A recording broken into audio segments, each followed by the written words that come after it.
Cracks in the criminal justice system are in the spotlight once again tonight. About 5 years ago, St. Louis, along with Philadelphia, created units to investigate wrongful convictions.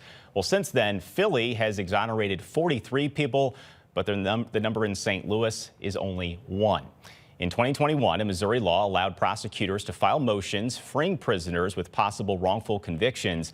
Since then, Lamar Johnson and Kevin Strickland became free men. But tonight, our Deion Broxton looks at why the process takes so long in Missouri compared to other states as the push to free Marcellus Williams continues.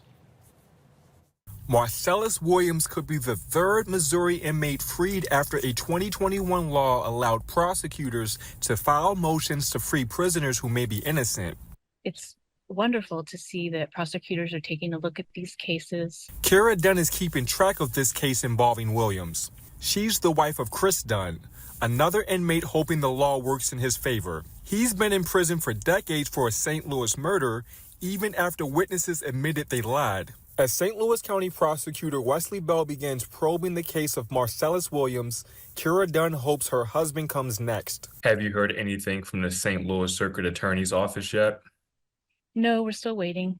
In Missouri, the courts can hear and free a defendant on the basis of innocence if they are on death row, meaning these hearings can be initiated by the defense. The only avenue for all other inmates requires a prosecutor to file a motion and represent the inmate. The prosecutor's offices don't have the same number of resources to dedicate to reviewing these older cases while they're also actively prosecuting cases. The Midwest Innocence Project represented recently freed inmates Kevin Strickland and Lamar Johnson, and now Marcellus Williams and Chris Dunn. Executive Director Tricia Rojo Bushnell supports newly proposed laws in Missouri which would allow all inmates to prove their innocence without needing a prosecutor. If we can make those procedures, open them up to be fair and equal to folks regardless of their sentence, then people like us can continue to help people get that freedom. But there's other resistance. Meet Cliff Middleton. The AG, they fight everything on procedural grounds and technicalities, and they don't let your issues get back into court.